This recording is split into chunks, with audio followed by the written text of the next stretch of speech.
नमस्कार to all, welcome to our channel. आज हम क्लास 10th के यूनिट नंबर 4 को सॉल्व करेंगे। इसमें हम एक्सरसाइज 4.1 के क्वेश्चन नंबर 2 को आज सॉल्व करेंगे। इससे पहले हमने क्वेश्चन नंबर 1 के क्वेश्चंस को पहले ही सॉल्व कर लिया है। इसकी वीडियो की लिंक आपको डिस्क्रिप्शन बॉक्स में मिल जाएगी, वहां से आप क्वेश्चन नंबर 1 के क्वेश्चंस को देख सकते हैं। अब हम इसमें क्वेश्चन नंबर 2 में देखते हैं कि क्वेश्चन नंबर 2 में क्या दिया हुआ है। Represent the following situation in the form of quadratic equation. Means आपको हर क्वेश्चन में कोई सिचुएशन दी है, उसके अकॉर्डिंग आपको उनको क्वाड्रेटिक इक्वेशन में कन्वर्ट करना है कि वो सिचुएशन क्या है, उसके अकॉर्डिंग क्वाड्रेटिक इक्वेशन में उसे सॉल्व करना है। तो सबसे पहले क्वेश्चन में दिया है the area of rectangular plot is 528 metre square and the length of a plot in meter is 1 more than twice its breadth. We need to find the length and the breadth of the plot. Means आपको length और breathe find करना है और area आपको given दिया है। जैसे suppose हमने एक फिगर बनाया और उसमें हमने देखा कि ये रेक्टेंगल है, रेक्टेंगल में ये लेंथ होगा और ये ब्रीथ होगा। इसका एरिया उन्होंने दिया है कि इसका एरिया 528 है। ठीक है, तो सबसे पहले हमें लेट करना होगा क्योंकि उन्होंने दिया है length of a plot is 1 more than the twice is breadth. तो हमने लेट किया कि लेट ब्रीथ को हमने क्या माना x। तो breadth of rectangular plot is x। तो ब्रीथ को हमने क्या मान लिया, x डिनोट कर लिया। ठीक है, अब इसके बाद इन्होंने दिया है कि लेंथ क्या है ब्रीथ का। तो लेंथ ऑफ प्लॉट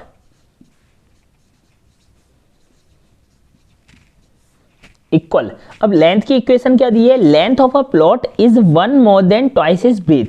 मीन्स जो ब्रीथ है x, उसका ट्वाइस और उससे 1 और मोर देन, तो +1 करेंगे।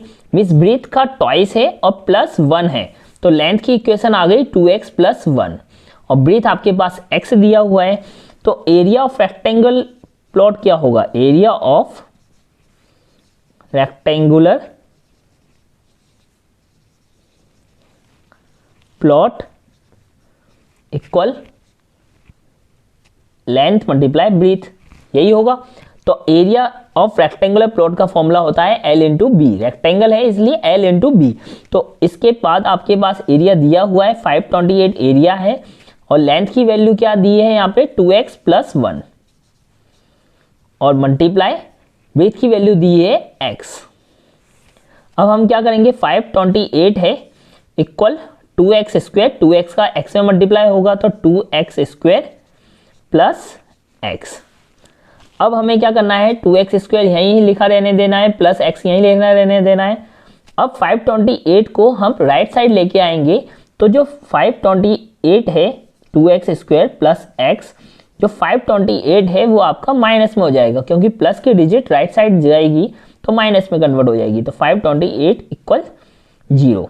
ये आपका क्या है, क्वाड्रेटिक इक्वेशन आ चुका है। उन्होंने पूछा था कि क्वाड्रेटिक इक्वेशन में कन्वर्ट करना है, तो जो फर्स्ट क्वेश्चन है उसका क्वाड्रेटिक इक्वेशन है 2x स्क्वायर + x - 528 = 0। तो ये इसका आंसर है। अब हम क्वेश्चन नंबर 2 के सेकंड क्वेश्चन को समझते हैं कि सेकंड क्वेश्चन में क्या दिया हुआ है। The product of 2 consecutive positive integer is 306। We need to find the integer. Means हमें इंटीजर्स फाइंड करने हैं। तो सबसे पहले हमें ये पता होना चाहिए कि कंसेक्यूटिव पॉजिटिव इंटीजर होते क्या हैं। जैसे मैंने कहा कि आपके पास 3 है, 3 के बाद 4 आएगा, 4 के बाद 5 आएगा। अब ये क्या है, आपके सारे नंबर इंटीजर हैं 3, 4 और 5 और कंसेक्यूटिव मीन्स होता है लगातार। तो 3 के बाद 4 आया, 4 के बाद 5 आया, तो ये क्या है, आपके कंसेक्यूटिव इंटीजर नंबर हैं। जैसे सपोज आपके पास लेट x एक इंटीजर है तो इसके बाद वाला नंबर क्या होगा, x + 1, क्योंकि इंटीजर में 1 का डिफरेंस होता है। तो आपका अगर फर्स्ट x है तो सेकंड होगा x + 1। ठीक है, अगर फर्स्ट इंटीजर x है तो सेकंड इंटीजर क्या होगा आपका x + 1। तो इन्होंने क्या कहा है कि product of 2 consecutive positive integer, तो पहला इंटीजर आपका क्या है, x है और सेकेंड इंटीजर क्या है आपका x + 1 है। तो उन्होंने बोला है कि प्रोडक्ट दोनों का क्या होगा, तो यहाँ पे लिख लेते हैं हम then x multiply x plus 1, product कितना है 306। इन्होंने बोला कि product of two consecutive integers आपका 306 है। प्रोडक्ट मीन्स मल्टीप्लाई और two consecutive integer means first integer ये है और सेकंड इंटीजर आपका x प्लस 1 है, इक्वल 306। अब x का मल्टीप्लाई x से होगा तो x स्क्वायर प्लस x का मल्टीप्लाई 1 से होगा तो x, इक्वल 306। अब ये 306 अगर लेफ्ट साइड लेके आएंगे तो ये माइनस में हो जाएगा, x square plus x minus 306। ये इसका क्वाड्रेटिक इक्वेशन आ चुका है। क्वेश्चन नंबर सेकंड का क्वाड्रेटिक इक्वेशन है x square plus x minus 306। ये इसका रिक्वायर्ड क्वाड्रेटिक इक्वेशन हो गया है। अब हम क्वेश्चन नंबर थर्ड में देखते हैं कि क्वेश्चन नंबर थर्ड में क्या दिया हुआ है। अब क्वेश्चन नंबर थर्ड है आपके पास, Rohan's mother is 26 years older than him. Miss Rohan की जो मदर है वो 26 ईयर्स ओल्डर देन हिम है।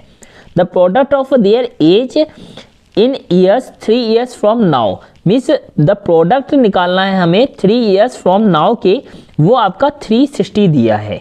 तो we would like to find Rohan present age. तो हमें इसके बाद रोहन की प्रेजेंट एज फाइंड करनी है। तो सबसे पहले हमें फाइंड करना है रोहन की मदर एज कितनी है, 26 ईयर्स ओल्डर देन हिम है। तो सबसे पहले हम क्या करेंगे, रोहन की जो एज है उसको लेट कर लेंगे। Let the present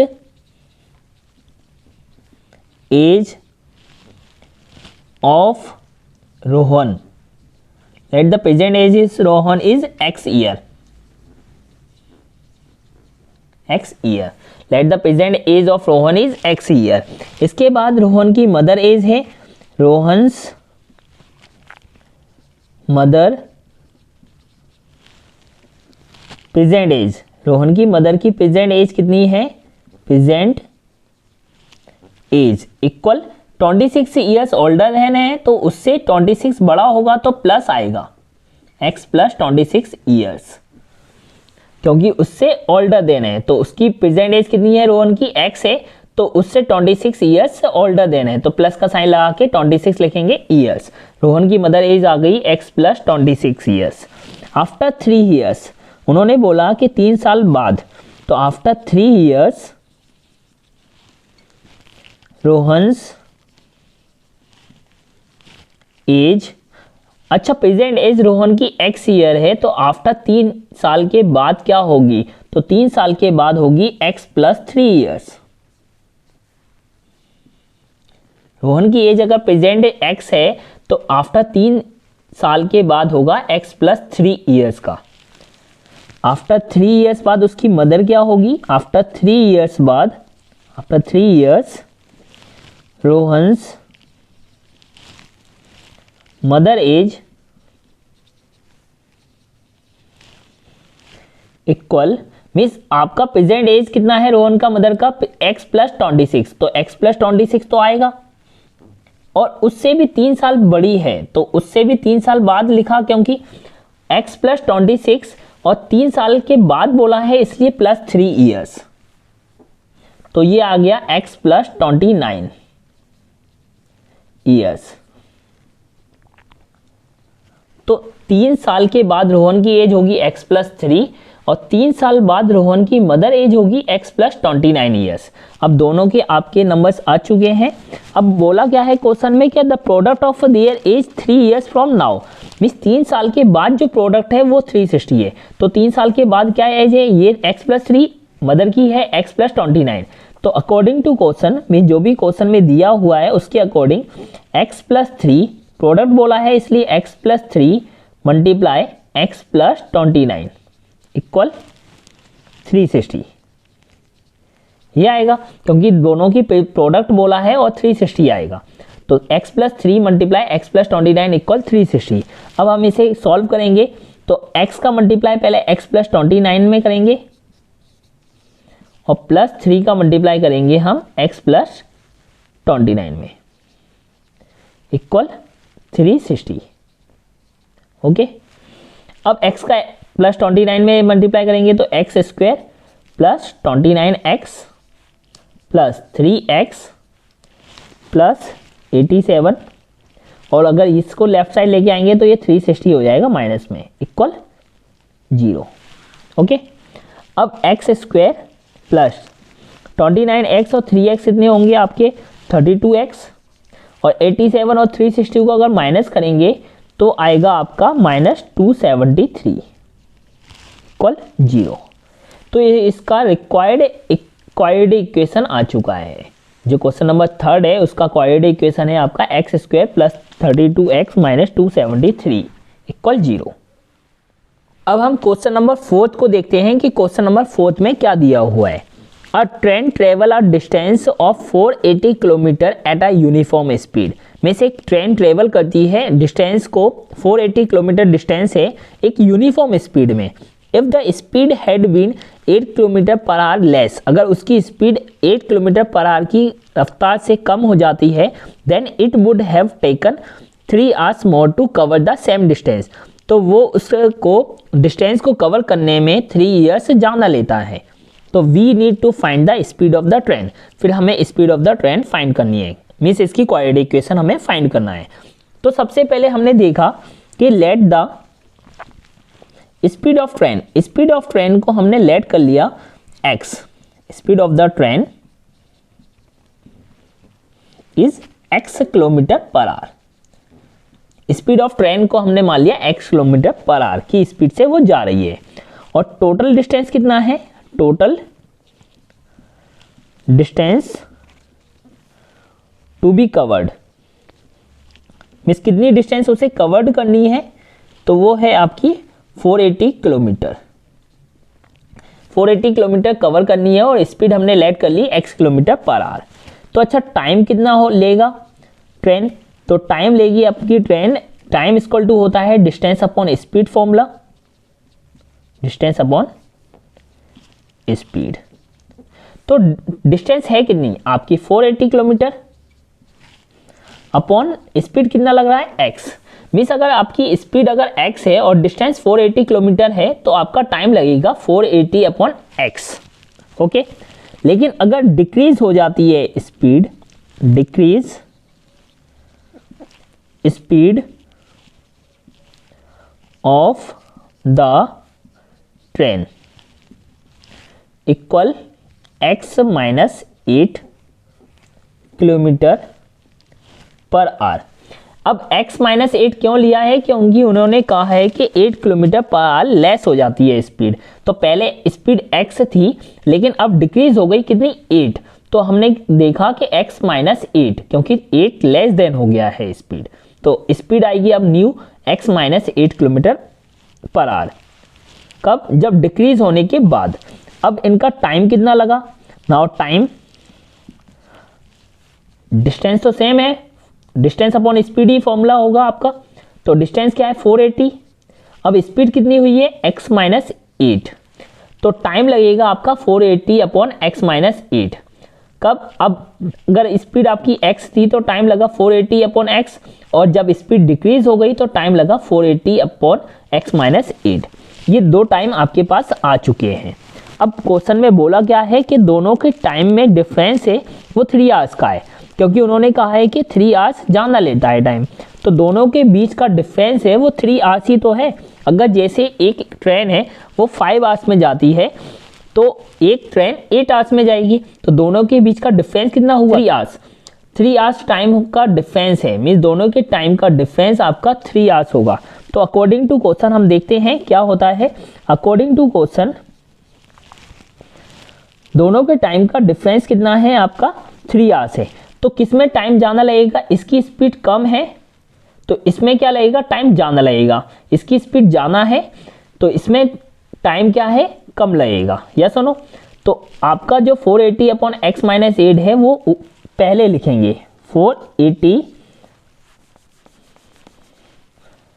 480 upon x minus 8 पहले लिखेंगे क्योंकि ये ग्रेटर टाइम है, minus 480 upon x equal 3 hours, क्योंकि दोनों के टाइम का डिफरेंस कितना है 3 आवर्स है।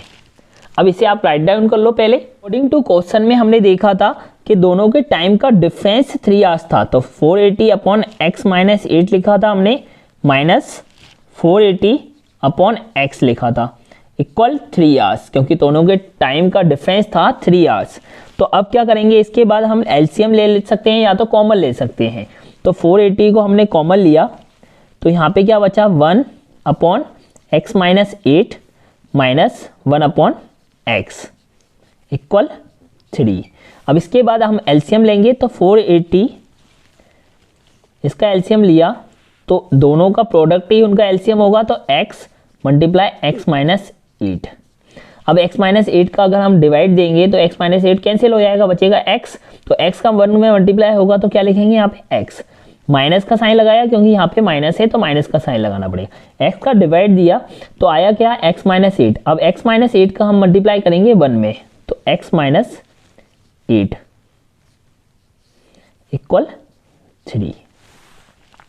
अब इसके बाद लिखेंगे हम 480 ब्रैकेट को ओपन करेंगे तो x माइनस एक्स, माइनस का अगर इसमें मल्टीप्लाई करेंगे तो माइनस एक्स, माइनस का माइनस से करेंगे तो plus 8 upon x square minus 8x equal 3। Okay, अब इसके बाद हम देखेंगे 480 दिया है, अब x से x कैंसिल हो रहा है, ऊपर क्या बचा है 8, तो 480 मल्टीप्लाई 8 और अपॉन में है आपका x square minus 8x equal 3। Okay, इसके बाद मैं इसको यहाँ करता हूँ सॉल्व। इसमें क्या दिया है आपका 480 अपॉन 8, तो 480 मल्टीप्लाई 8 इक्वल होगा आपका 3 multiply x square minus 8x। अब 480 का मल्टीप्लाई अगर हम 8 से करेंगे तो आएगा आपका 3840 equal 3x square minus 24x। अब 3x स्क्वायर माइनस 24x ये है आपका 3840। तो अगर हम 3x स्क्वायर माइनस 24x और अगर 3840 को राइट साइड ले जाते हैं तो वो माइनस में हो जाएगा, 3840 इक्वल 0। अब इन तीनों में से अगर कुछ कॉमन आता है तो हम उसे ले सकते हैं। अब इसमें भी 3 आ रहा है, इसमें भी 3 आ रहा है और इसमें भी 3 आया है, तो हम क्या करेंगे 3 कॉमन ले लेंगे, एक्स स्क्वायर माइनस यहाँ पे बचेगा 8x माइनस 1280 इक्वल 0। अब ये 3 को हम डिवाइड में ले आएंगे तो x square minus 8x minus 1280 equal 0, क्योंकि 3 का अगर डिवाइड देंगे तो वो 0 ही हो जाएगा। तो ये इसकी क्वाड्रेटिक इक्वेशन आ चुकी है। जो 4th नंबर है उसकी क्वाड्रेटिक इक्वेशन है x square minus 8x minus 1280 equal 0। अब हमने ये क्वेश्चन नंबर 2 के 4th क्वेश्चन को सॉल्व कर लिया है और 1 से लेकर 4 तक हमने सॉल्व कर लिया है। मीन्स हमारी 4.1 एक्सरसाइज कंप्लीट हो चुकी है। अब हम अगली वीडियो में 4.2 एक्सरसाइज को अच्छे से समझेंगे।